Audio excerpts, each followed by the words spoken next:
جاهزين يا أولاد؟ اي حجي. ما جاي أسمعكم. بلي حجي. سبونج من يسكن بغداد ويحبه الأولاد.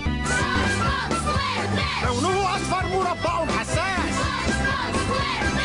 سبونج بوب سكوير بيس. سبونج بوب سكوير بيس.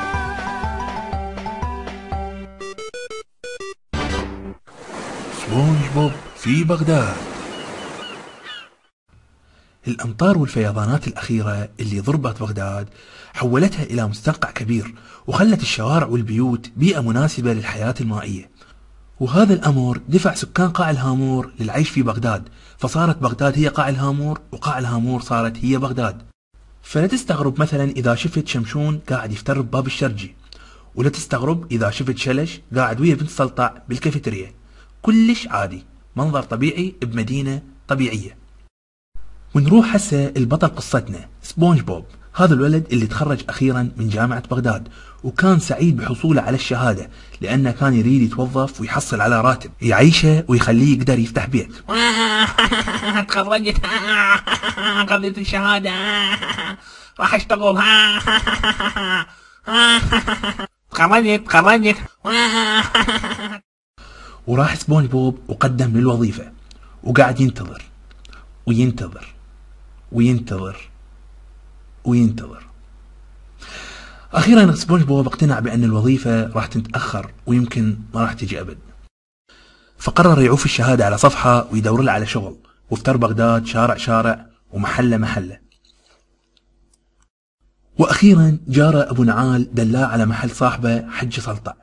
حج سلطع هذا رجال على باب الله، عنده مطعم بالبتاويين، وكان محتاج إلى صانع جديد، وخطيه الرجال ما قصر وياه وشغله وانطاه هالقاس مع الله.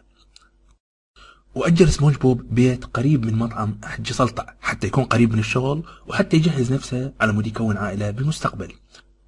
وكان بجوار هذا البيت بيت الفنان شفيق، أحد رواد المقام العراقي العريق.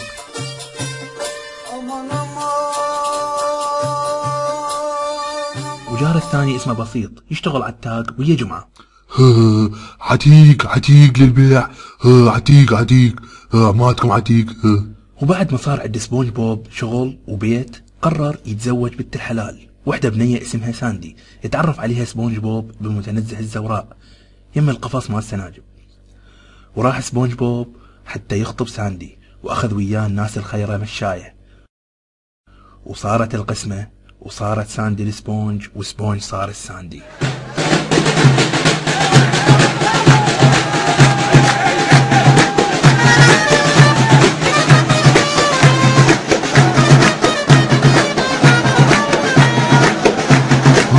شايف خير ومستايلة.